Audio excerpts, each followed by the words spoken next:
Quem é a pessoa mais linda e mais importante do universo? Vamos ver se você sabe. Responda para mim.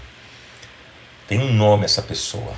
Eu quero falar com vocês hoje. O tema é sobre esta pessoa. Vamos lá, respondam por favor. Olha lá, o pessoal está respondendo. Jesus, Jesus, Jesus, Jesus. É isso aí, turma. Boa. Deixa eu falar então dessa pessoa, quer ver?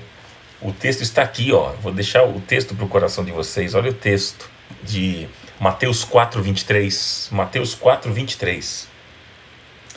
3 versículos, vou ler com vocês. Olha só, Mateus 4:23. Jesus foi por toda a Galiléia, ensinando nas sinagogas deles, pregando as boas novas do reino e curando todas as enfermidades e doenças entre o povo. Notícias sobre ele se espalharam por toda a Síria, e o povo lhe trouxe todos os que sofriam de vários males e tormentos, endemoniados, loucos, paralíticos, e ele os curou. Versículo 25. Grandes multidões o seguiam, vindas da Galiléia, Decápolis, Jerusalém, Judéia e da região do outro lado do Jordão. Gente, Jesus é maravilhoso, meus amigos. Eu queria falar sobre esse nome mais doce, mais puro, mais santo, mais lindo. Nome poderoso de Jesus. Nome de Jesus. Vamos lá. Bom, queridos, como era Jesus, hein? Como era Jesus? Você tem uma noção de como era Jesus?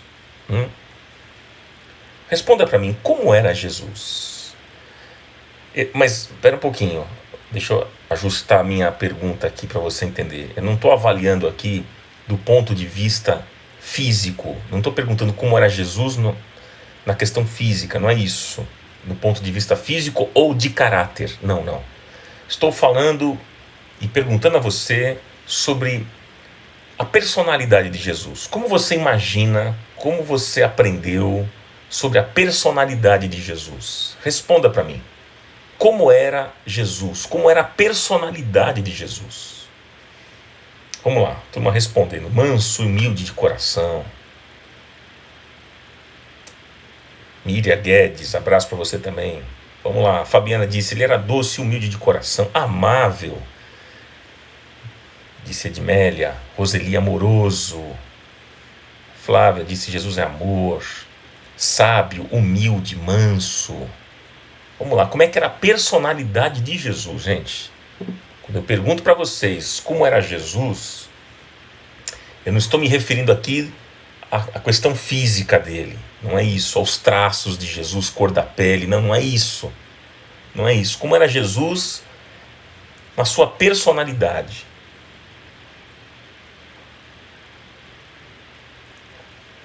Como é que Jesus se comportava no dia a dia? Essa é a minha curiosidade, né? Como é que ele se comportava no dia a dia? Como ele era quando ele estava com as pessoas? Como é que era a conversa informal de Jesus? Você já pensou nisso? Olha lá, o meu amigo Júnior Camargo disse era servo. O Alan disse generoso. Vanessa, destemido, sereno, honesto. Enfim, legal. Mas pensa comigo, como é que era a conversa de Jesus quando Jesus estava com as pessoas? Como é que ele conversava? Ele era alguém de sorriso fácil? Como é que ele era, né? A gente fica pensando, como é que era a conversa de Jesus? Ele era bom de piada? Ele fazia as pessoas rirem? Como era? A conversa íntima, informal com Jesus. Vamos pensar, queridos. Olha lá, estamos falando, dava conselhos, ele era amigo, conselheiro, tinha compaixão, disse a Jo, minha amiga. A Thaís disse, ele era disponível. É importante a gente pensar em relação a Jesus, né, meus amigos? Importante, como ele era. Olha lá, a Márcia disse, olha, ele era cheio de amor, carismático. Ele atraía a atenção das pessoas, disse o meu amigo Alexandre Gonçalves, ele atraía a atenção das pessoas. Boa. Olha só, queridos, durante muito tempo, nos ensinaram que Jesus era uma pessoa introspectiva, uma pessoa calada, meio zen, sabe? Que criticava tudo e corrigia as atitudes das pessoas. Muito tempo, né? As pessoas pintaram essa imagem a respeito de Jesus. Alguém calado, sério, né? Meio zen, introspectivo, crítico. Tudo que via, criticava, corrigia tudo, sempre bravo. Muitas pessoas criaram essa imagem a respeito de Jesus. Mas quando a gente começa a ler a Bíblia, gente, e principalmente os evangelhos, e deixa eu dar aqui uma dica para vocês, nós precisamos conhecer Bíblia, gente, precisamos conhecer os evangelhos, nós precisamos conhecer Jesus. Às vezes a gente fala de tantos personagens da Bíblia, que isso é muito bom, traz para nós um aprendizado e um crescimento, mas nós precisamos conhecer Jesus, porque a palavra tem um nome, e este nome é Jesus. Você quer ser parecido com quem? É com Jesus? Então você precisa conhecê-lo, precisa conhecer Jesus. Ele é o modelo a ser seguido, ele é o melhor modelo. Temos grandes exemplos bíblicos, temos Paulo, temos Silas, temos Barnabé no Novo Testamento, temos os apóstolos, grandes exemplos a serem seguidos. No Velho Testamento temos bons exemplos também, grandes homens, profetas, mas nada se compara, ninguém se compara a Jesus. Ele é o modelo para a nossa vida, gente. E quando a gente começa a conhecer as Escrituras, a gente começa a conhecer o Evangelho, amigos, a gente começa a perceber que Jesus era uma pessoa leve. Jesus era uma pessoa agradável, amigos. Você já pensou nisso? Para você ter uma ideia, as refeições de Jesus não eram somente para comer. Jesus não sentava na mesa apenas para comer, mas ele sentava para ter comunhão no partir do pão. Olha um outro detalhe muito importante. Jesus gostava de crianças. Jesus gostava, né? E as crianças também gostavam dele. Normalmente, crianças gostam de pessoas leves. Inclusive, aqui está uma dica para vocês. Criança é um bom termômetro para sabermos se nós somos leves. Se a tua experiência, meu irmão, minha irmã, se a tua experiência com Deus não te tornar uma pessoa mais leve, mais humana, mais amorosa, mais agradável, mais sensível, então a tua experiência com Deus não é uma experiência verdadeira. Se você é uma pessoa amarga, azeda, você precisa conferir a tua experiência com Deus, porque é impossível, a partir do momento que a gente tem um encontro com Cristo, nós continuarmos assim, amargos, azedos. Eu vou repetir para você, se a tua experiência com Deus não te tornar uma pessoa melhor, uma pessoa mais humana, mais leve, mais agradável, tem alguma coisa errada na tua experiência com Deus, você precisa conferir urgente. Agora veja que interessante, Jesus ele não tinha a austeridade de João Batista, ele não tinha, né? Jesus e João Batista, Jesus não tinha, veja só o que eu vou dizer, Jesus não tinha a austeridade de João Batista, inclusive essa era uma crítica que se fazia a Jesus, porque João Batista era disciplinado, ele era um cara rígido com ele mesmo, né? Mas Jesus era diferente, Jesus era uma festa, Jesus era cativante, gente. As pessoas se sentiam atraídas a ele, e pessoas diferentes o seguiam.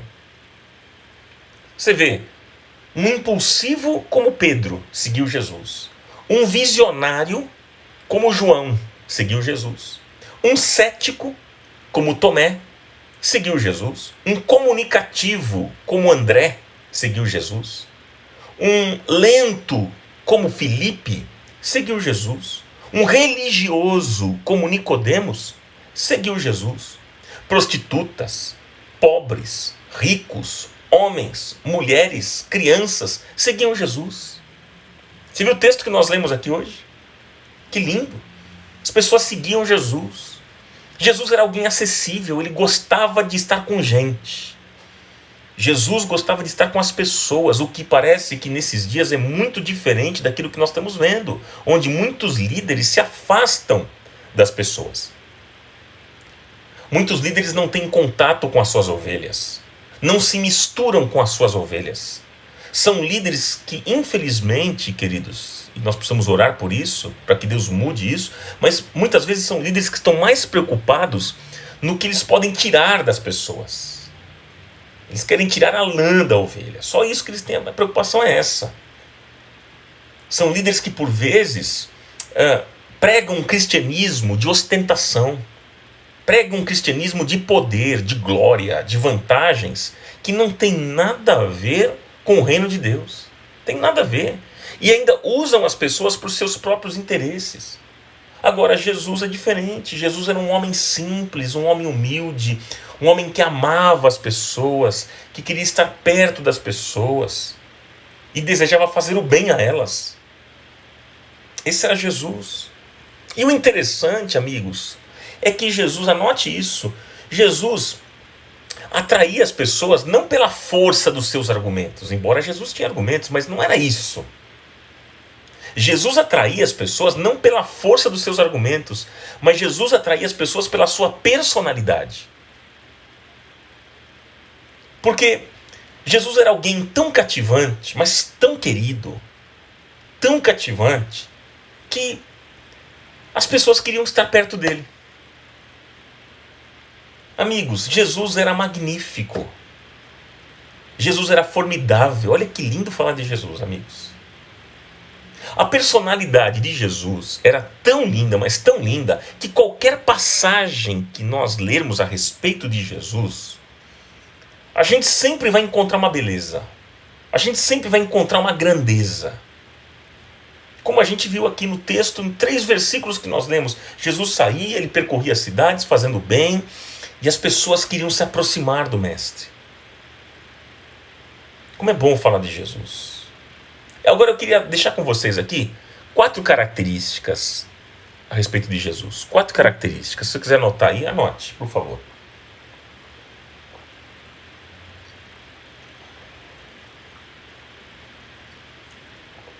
Anote aí, por favor.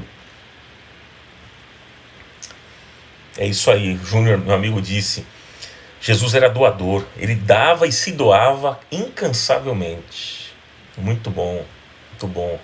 A participação de vocês é importante, viu, amigos? Eu sempre estou lendo aqui, estou falando e lendo, mas às vezes escapa alguma coisa, porque eu preciso me concentrar no que eu vou falar, mas sempre procuro ler, e quando vocês falam coisas boas, eu acrescento aqui, menciono, e é uma benção.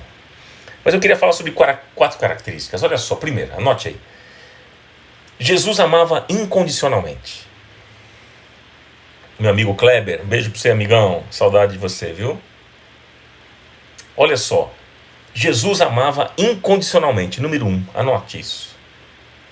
Amigos, o amor de Jesus não era um amor preconceituoso. Ele amava as pessoas, amava todos, não importando o que eram, o que possuíam, a cor da pele, o nível de instrução, não.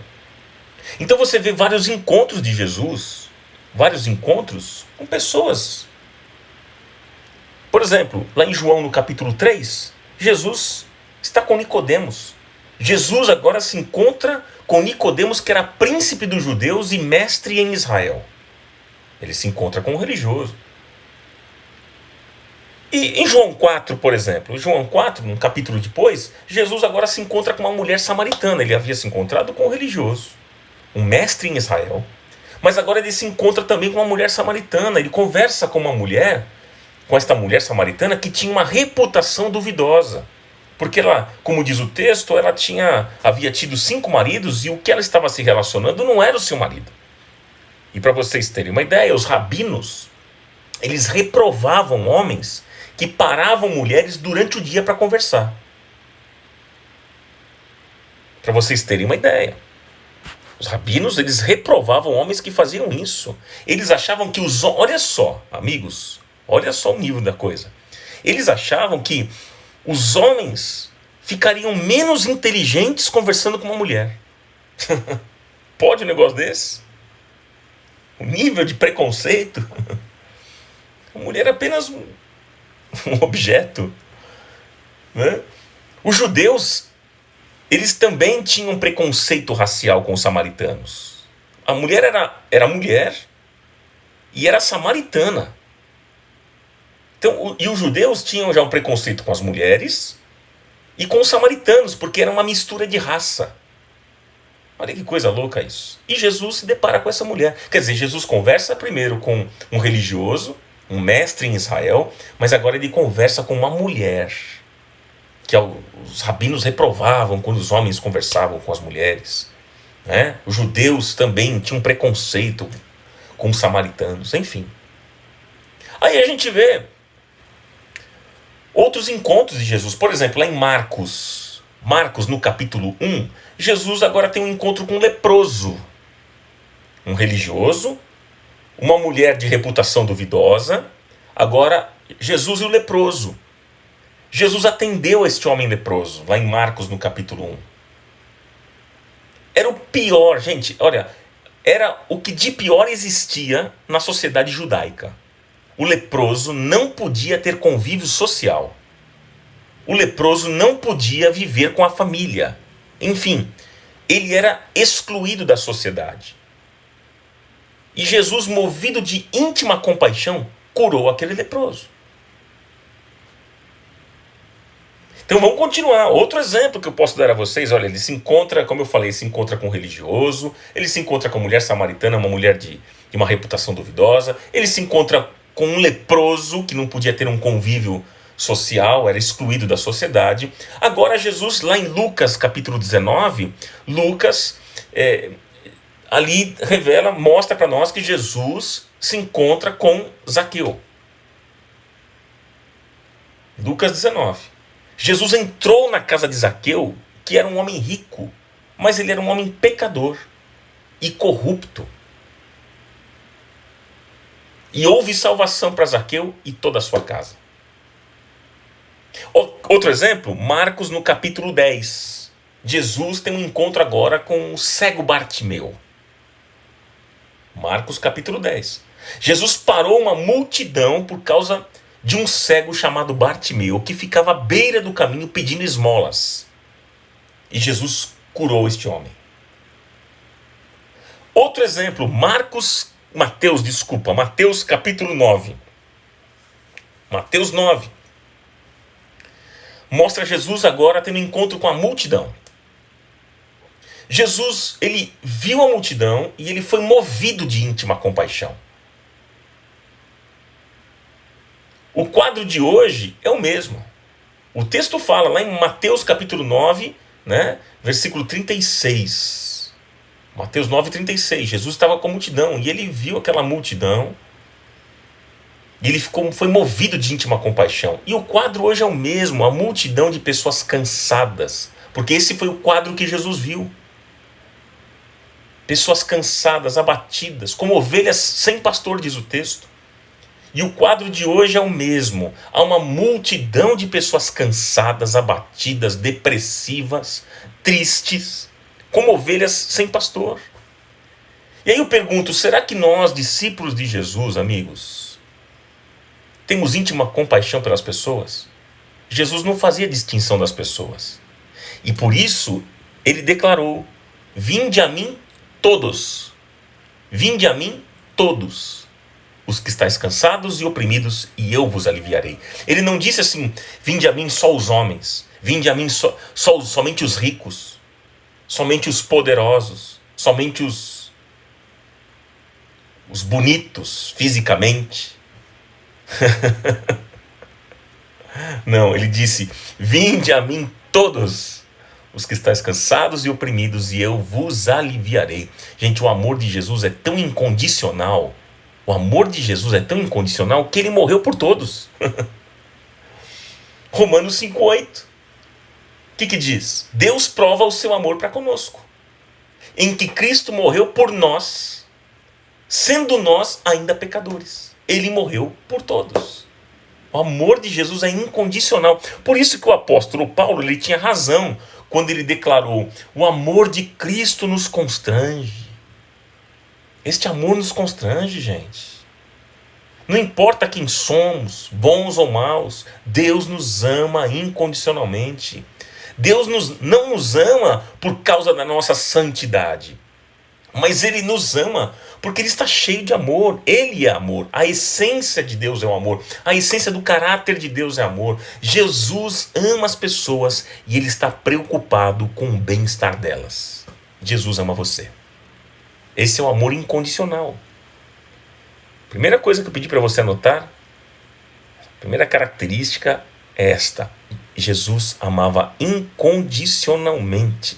Segundo, anota aí por favor, segunda característica, anote, ele tinha uma graça incomparável. Jesus tinha uma graça incomparável. O que significa isso, gente? Graça é a capacidade que as pessoas têm de atrair as outras por suas qualidades, características e a maneira que a pessoa se doa em relação às outras. Jesus atraía as pessoas porque ele tinha graça. Ele tinha graça. Em Mateus, dos capítulos 4 até o 28, anote apenas, dos capítulos 4 ao 28 de Mateus, sempre declara: uma multidão seguia Jesus. Os discípulos seguiam a Jesus.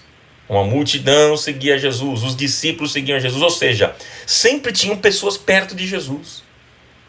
E nós somos pessoas com graça ou sem graça? As pessoas querem estar perto de nós?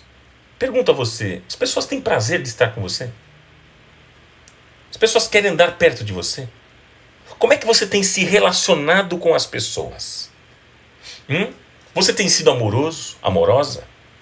Atencioso, atenciosa? Tolerante? Paciente? Nós devemos ser imitadores de Jesus nos nossos relacionamentos, meus amigos.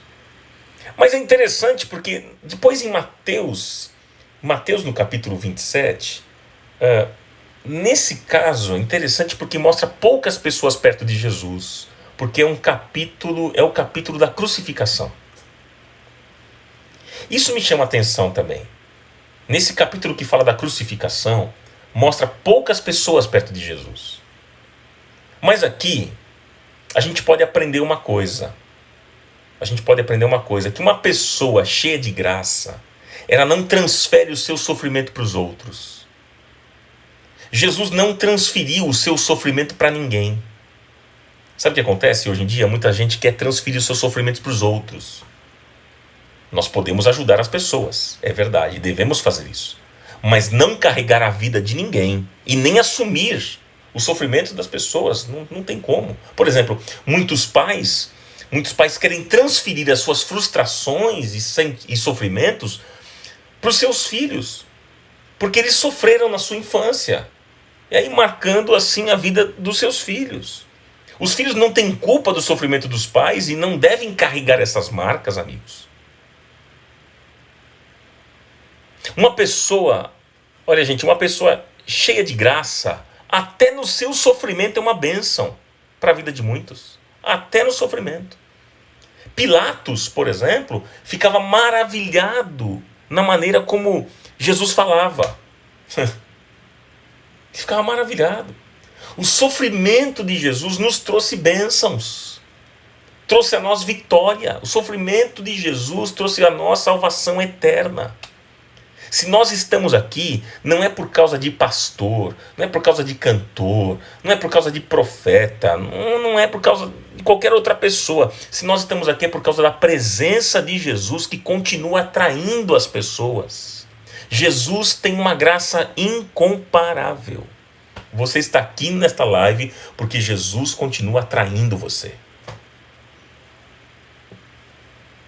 A presença de Jesus entre nós atrai você. Jesus tem uma graça incomparável. Terceira característica, quer anotar aí? Terceira? Anote aí, por favor. Jesus tinha autoridade inquestionável. Anote isso, por favor. Jesus tinha autoridade inquestionável.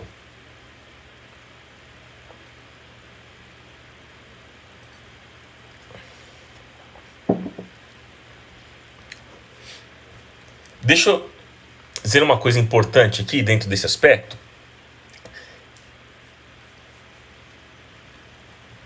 Existem três maneiras, gente. Existem três maneiras de nós questionarmos a autoridade de uma pessoa. Você quer anotar isso? Eu estou dizendo para vocês que Jesus tinha uma autoridade inquestionável. E há três maneiras de nós questionarmos a autoridade de alguém, de uma pessoa. Primeiro, se essa pessoa tem mais poder que a outra pessoa. Essa é uma maneira.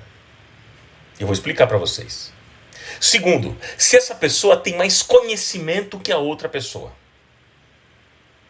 E terceiro, se esta pessoa tem ações práticas. Essas três coisas. Jesus não era autoritário.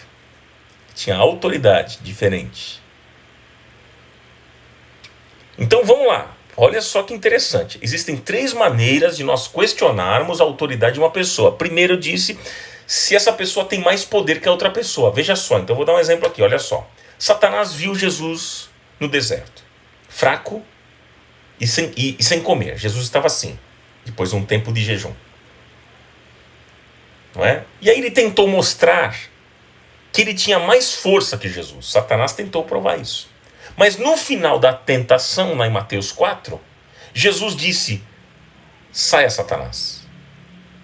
Vai-te, Satanás, porque está escrito, ao Senhor teu Deus adorarás e só a Ele servirás.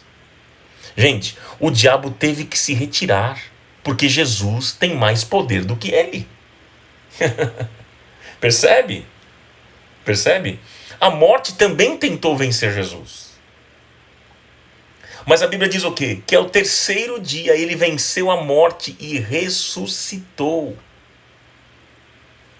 Veja, anote esse texto, Tiago 2,19. Tiago 2,19 diz, tu crês que há um só Deus? Fazes bem. Também os demônios o creem e estremecem. Os demônios o creem e estremecem. Então, meus amigos, a primeira maneira que eu mostro para vocês de nós questionarmos a autoridade de uma pessoa é se essa pessoa tem mais poder do que a outra. E Jesus tem mais poder do que o Satanás, do que o inferno. Os demônios creem e estremecem, diz a Bíblia.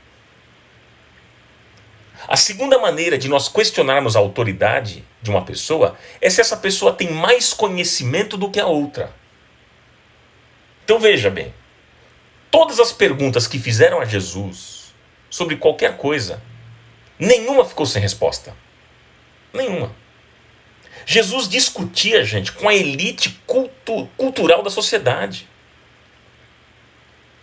E a todos, gente, ele surpreendia com as suas palavras de sabedoria. A multidão, meus amigos, a multidão ficava maravilhada com as palavras de Jesus. Sabia disso? Veja lá, por exemplo, em Mateus 7, 28 e 29. Mateus 7, 28 e 29 diz assim, e aconteceu que, concluindo Jesus o discurso, terminando de falar, a multidão se admirou. A multidão se admirou da sua doutrina.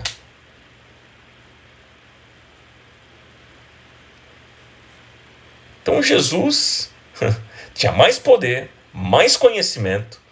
E agora, meus amigos, a terceira maneira de nós questionarmos a autoridade de uma pessoa é se essa pessoa tem ações práticas. Veja, é natural que um time que ganha mais é melhor do que um que ganha menos. Né? Quem produz mais é melhor do que aquele que produz menos. Os fariseus, gente, nas ações práticas, eles eram nota zero. Nota zero.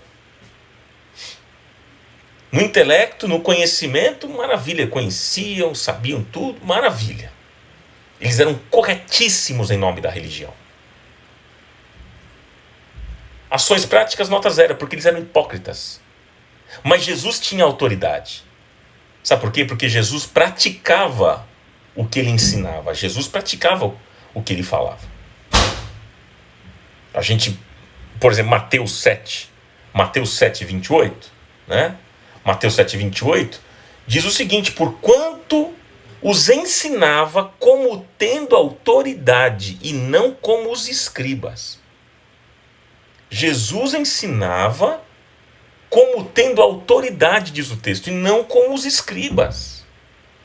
Por isso que o próprio Jesus disse lá em Mateus 28, 18, é-me dado todo o poder no céu e na terra. E por último, para a gente encerrar esse nosso pensamento aqui desta noite, queridos, a outra característica, número 4, você que está anotando, anote aí. Jesus tinha o seu objetivo determinado. Anote isso, por favor. Jesus tinha o seu objetivo determinado.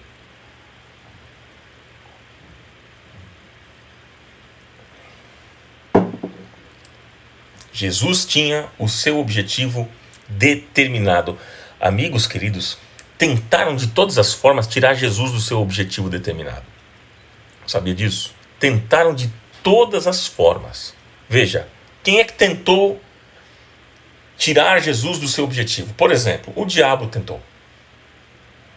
Quando? Quando o diabo falou lá em Mateus 4, na tentação, ele disse para Jesus: tudo isso te darei, se prostrado me adorares. Tentou tirar Jesus. O diabo tentou. Os discípulos tentaram. Mateus 16, 22. Os discípulos tentaram. Quando eles disseram assim: Senhor, não é necessário que tu morras. E era necessário. E eles diziam: não é necessário que tu morras. Tentaram tirar Jesus do seu objetivo determinado. Pedro, por exemplo, vamos lá, outro exemplo, Pedro cortou a orelha de um soldado para tentar livrar Jesus de ir preso, lá em João 18, 10. Pedro tentou. E as multidões também, até as multidões. Quando Jesus foi crucificado, gente, a multidão dizia para Jesus sair da cruz, porque ele era o rei dos judeus, lá em Mateus 27, 40. Até a multidão. Então, amigos, muitos tentaram tirar Jesus da sua rota. Mas o desejo de Jesus era agradar ao Pai e fazer a vontade do Pai. Jesus tinha um objetivo determinado. Qual era o objetivo determinado de Jesus? Anote essa resposta dessa pergunta. Qual é? Lucas 19, 10. Porque o Filho do Homem veio buscar e salvar o que se havia perdido. Esse era o objetivo determinado de Jesus. Ele veio para buscar e salvar o que se havia perdido. Em outras palavras, meus amigos, ele estava dizendo: eu não vou perder o meu objetivo, eu não vou perder. Nós estamos aqui, gente. Se eu e você hoje, nós estamos aqui, nós precisamos render graças a Deus, porque ele não perdeu o seu objetivo. Jesus não perdeu o alvo, ele cumpriu a sua missão e foi até o final. Ele morreu por mim e por você na cruz do Calvário. Como diz a minha amiga Márcia Marchizeri, o amor venceu. Conheço até o nome de uma música assim, viu, Márcia? É isso aí, o amor venceu. Aí eu quero fazer uma aplicação aqui para você, para a gente orar dentro desse aspecto, né? O que você tem feito quando surgem as lutas? Hein? Você tem perdido o seu objetivo? Quando surge uma luta, você perde o seu objetivo, você desiste, você joga a toalha, você abandona. Muitos querem desistir. Eu quero orar por essas pessoas que estão pensando em desistir. Como é que a gente pensa que a gente vai conquistar o nosso objetivo? Como pensamos que iremos conquistar o nosso objetivo? Lucas 24, gente, Lucas 24, 26, diz que convinha que o Cristo padecesse essas coisas e entrasse na sua glória. Convinha. Mas veja que interessante, muitos querem a glória, né? Querem a conquista, mas não querem pagar o preço. E para termos vitória e sucesso, nós precisamos pagar o preço. Não tem jeito. Jesus pagou um preço alto para alcançar o seu objetivo, é verdade.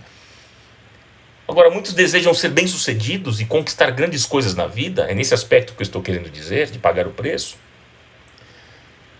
Porque a gente sabe que o preço foi pago na cruz do Calvário.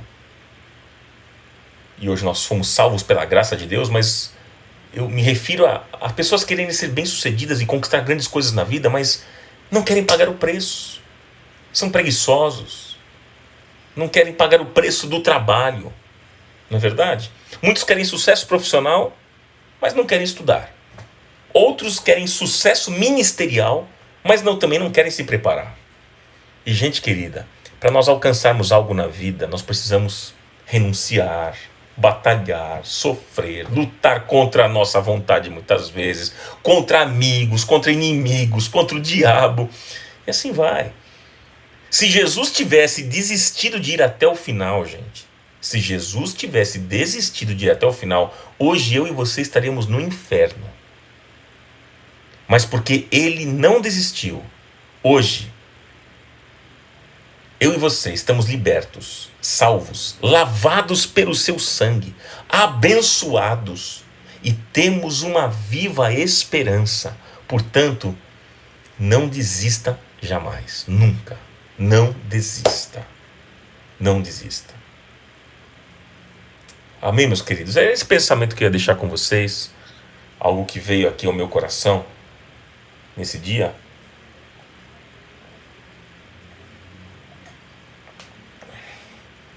Eu quero orar por vocês. Você pensou em desistir diante das crises que você está enfrentando? Diante das lutas que você está vivendo, dos problemas que você enfrenta hoje, tem pensado em desistir? Em jogar a toalha? Eu quero orar por você e abençoar a sua vida nessa noite em nome de Jesus. Pai, em nome de Jesus, eu quero orar pelos meus amigos, todas essas pessoas que estão neste encontro, nessa live. Que a tua graça, a tua misericórdia e o teu favor alcance cada pessoa. Muitos deles estão até mesmo perdendo o seu objetivo, querendo desistir, querendo abandonar, jogar a toalha. Oh, Pai, mas não permita isso, não permita o engano do inferno na vida, na mente, no coração deles. Que o Senhor dê graça a cada um deles, dê vitória. Em nome de Jesus, não permita, Senhor, não permita que ninguém caia. Oh, Pai, Tu és o nosso sustento, a nossa força, a nossa rocha, a nossa fortaleza, o socorro presente na hora da angústia. Portanto, Senhor, nós não vamos desistir. A resposta que nós queremos dar nesta noite é que mesmo em meio a tantas lutas que estamos vivendo, em meio a esta pandemia, tantas crises estamos vivendo, mas nós não vamos desistir, porque o Senhor está conosco. Nós temos a garantia da Tua presença conosco, Senhor. E maior é aquele que está em nós do que aquele que está no mundo. Oh, Pai, guarda, Senhor, o nosso caminho. Guarda os nossos passos. Guarda a nossa casa. Guarda a nossa família. Abençoa, Senhor. Oh, Pai, em nome de Jesus, em nome de Jesus, e todo desânimo nesta noite caia por terra, toda crise de ansiedade, depressão, seja o que for, seja qual mal for, está repreendido agora em nome do Senhor Jesus. Nós confiamos em Ti, confiamos no Teu amor, confiamos na Tua provisão, porque a Tua palavra nos garante que o Senhor é o nosso pastor. Nada, nada, nada nos faltará. Nós cremos nesta verdade. Nós cremos, como nós ouvimos aqui nessa noite, no Teu amor incondicional. O Senhor nos ama profundamente. O Senhor nos ama profundamente. Louvado seja o Teu nome, Pai, por isso. Obrigado pela Tua graça incomparável. Obrigado, Senhor, pela Tua autoridade inquestionável. O Senhor tem todo o poder. Louvado seja o Teu nome. Nós queremos aprender com o Senhor nesta noite. Nós queremos aprender contigo. Nós queremos ser parecidos contigo, Jesus. Que possamos nos tornar cada dia mais parecidos com Cristo. Que seja assim, Pai. Abençoa a nossa vida, a nossa casa, os nossos dias, a nossa história, os nossos filhos. Guarda-nos, livra-nos de todo mal, Pai. Em nome de Jesus. Em nome do Senhor Jesus, eu oro, Pai. Abençoando a vida dos meus amigos. A vida dos meus amigos. Abençoando famílias enlutadas. Tanta gente que perdeu familiares, entes queridos, amigos. Pai, traga o consolo.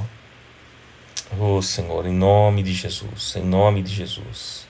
Que haja consolo, que haja paz nos corações de tanta gente que está sofrendo nesse momento, que quer desistir, que não vê mais sentido na vida. Oh, Pai, livra-nos, livra os meus irmãos de todo mal. Guarda, Senhor, guarda o caminho deles. Tu és o nosso auxílio, a nossa ajuda, o nosso socorro. Eleva os meus olhos para os montes, de onde me vem o socorro?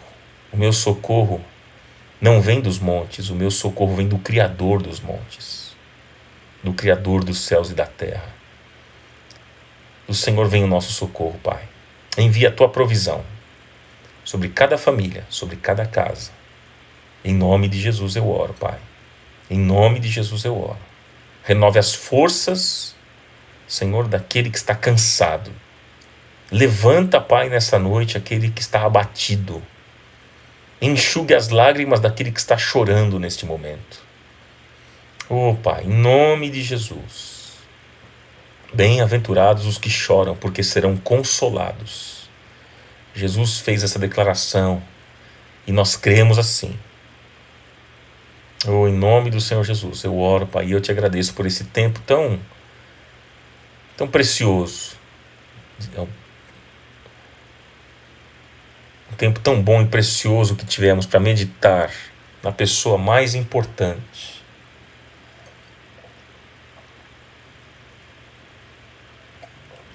Que é Jesus, o Rei do Universo, o Senhor dos Senhores. Oh, Pai, em nome de Jesus eu quero orar e te agradecer. Que tenhamos uma noite boa, uma noite de descanso. Que possamos dormir o sono do justo. Em nome de Jesus. Dá um descanso abençoado para cada um de nós. Uma noite abençoada. Que seja assim para o teu louvor e para a tua glória. Eu oro e te agradeço. Amém.